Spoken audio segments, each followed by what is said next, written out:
Throughout the series, the Saiyans have reached great heights, going beyond the powers of gods and even further beyond with the Ultra Forms. So in this new series, we're gonna discuss what if only the normal Super Saiyan forms existed. Welcome to What If Only Super Saiyan Forms Existed. Let's begin. Usually, a what if would start exactly at the very beginning of Dragon Ball, or at least the beginning of Dragon Ball Z. What changes this time is the fact that the vast majority of Dragon Ball Z is completely unharmed. So from the very beginning since Raditz came in, all the way up until Buu Saga, nothing changes.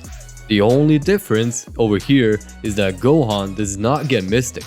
As it's a power or form reached through Old Kai, it doesn't exist, so Gohan has to resort to his regular Super Saiyan forms. So once Gohan destroys the Z-Sword, Old Kai does come out, but when it comes to unleashing the hidden potential of Gohan's, that doesn't really happen.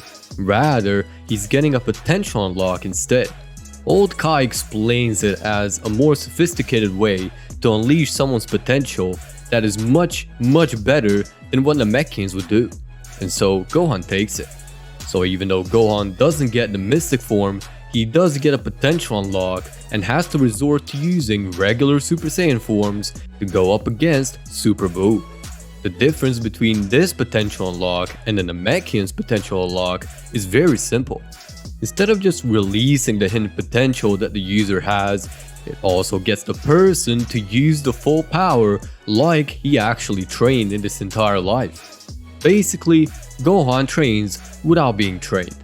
That said, he has just about enough power in order to take on Super Buu in the Super Saiyan 2, which is very equal to Mystic form in the actual canon. So Gohan goes to fight Super Buu, and it's pretty much the same as canon. The only difference is that it's not Mystic, but rather Super Saiyan 2. So even though the forms are different, everything else is the same. And so Gohan eventually gets absorbed along with Gotenks. Next up is another cool thing which doesn't really have any significance. However, since Gohan's base is now way higher, it means that the final spirit bomb that Goku uses is slightly a bit more powerful, since Gohan is much more powerful, and so when Gohan spares his energy, the spirit bomb is also a bit stronger. However, it doesn't really impact much, and so Goku does get pushed back by Kid Buu. So the end is pretty much the same. Now entering Dragon Ball Super, everything changes.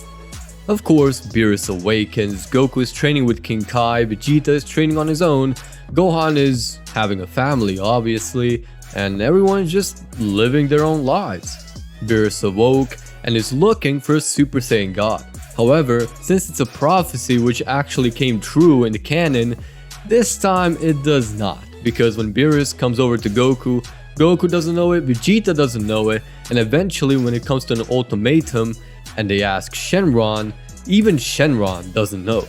Rather explains it as just a legend, and that how this one Saiyan called Yamoshi managed to do it apparently. However, there is no given proof nor a way to transform. So Beerus is basically left on his own to decide what happens to Earth. However, Goku and Vegeta actually get an idea. Goku knows where the world of the Kais is, and so he teleports there, asking Shin for the Potara earrings, wanting to fuse with Vegeta and finally put things to an end.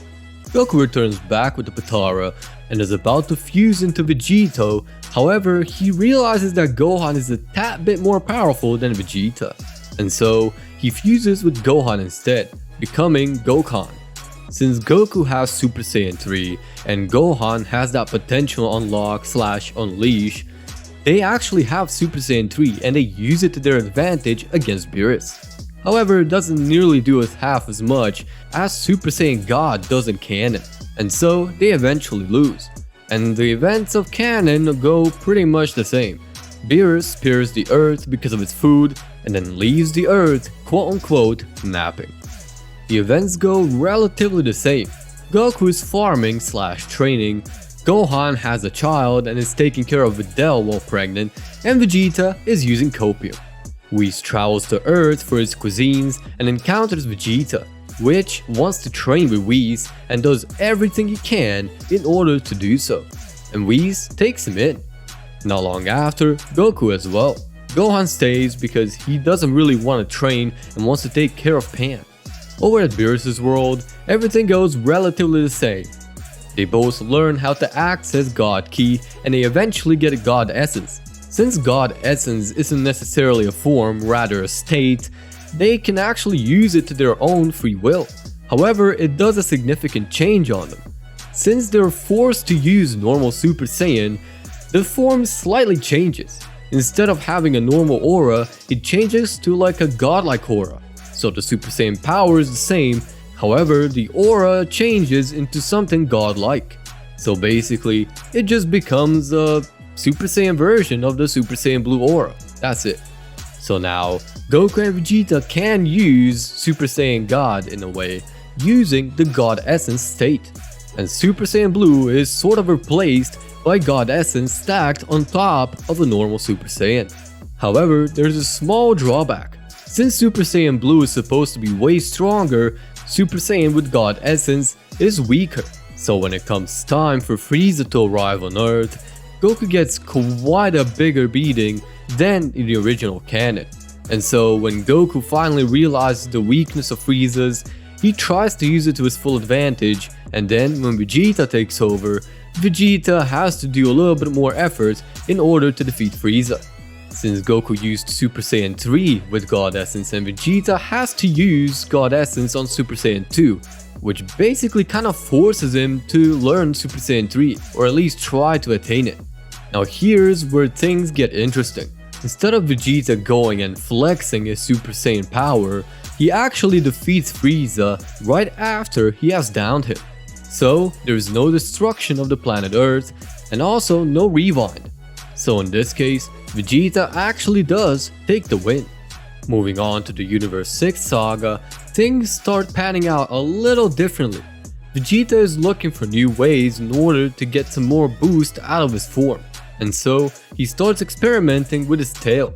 He doesn't exactly know what to do apart from having Uzaru, but he has a good lead. Having some discussions with the Old Kai suggests that he should use the tail, as since there is some power hidden within it, there possibly could be another whole form inside of it. And so Vegeta takes the bait and starts researching. Goku also catches the guard and also goes on board with the entire idea. And so Vegeta and Goku go gather the Dragon Balls and get the wish to regrow their tails back. And so Goku and Vegeta have their tails. Now that they have tails, they can begin training. But just as they're about to begin, Champa arrives in Universe 7, more specifically Beerus' world, and also goes over to Beerus and asks him to try out some of the Universe 6 cuisines. Beerus accepts and then they go try everything out. The events from here go pretty much the same as in canon, with Beerus accepting the offer of a tournament. And so instead of training, Goku and Vegeta now have to go and get ready for the tournament. The competitors are all chosen the same as in canon, so Goku, Vegeta, Piccolo, Monaka, and Buu. For now, everything goes as in the original. First match, Goku and Batamo. Match 2, Goku vs Frost. Match 3, Piccolo vs Frost. Match 4, Vegeta vs Frost because he got the pride. Match 5, Vegeta and Automagetta. Then Vegeta and Kaba. In a match between Vegeta and Kaba, nothing really changes. Vegeta still teaches Kaba Super Saiyan. However, the only thing that changes is the fact that Vegeta just switches his aura and his power spikes up drastically, which Kaba notices and is surprised by it. Vegeta then knocks out Kaba and then tells him how to become a real Saiyan. Kaba is then thankful to Vegeta for training him. With Kaba out of the way, shit hits the fan right now as Vegeta is going up against Hit. Hit is basically manhandling Vegeta everywhere and is throwing him around like a pebble. Vegeta cannot read any of the Hit's movements and so is getting thrown out of the tournament. And then Goku is back in the tournament and all ready to go up against Hit, having a bit of an epiphany. We're continuing the series next time. While you wait for the next part, join the T23 Discord server with the Vanity URL down in the description. Thank you for watching, and with that, Peace out.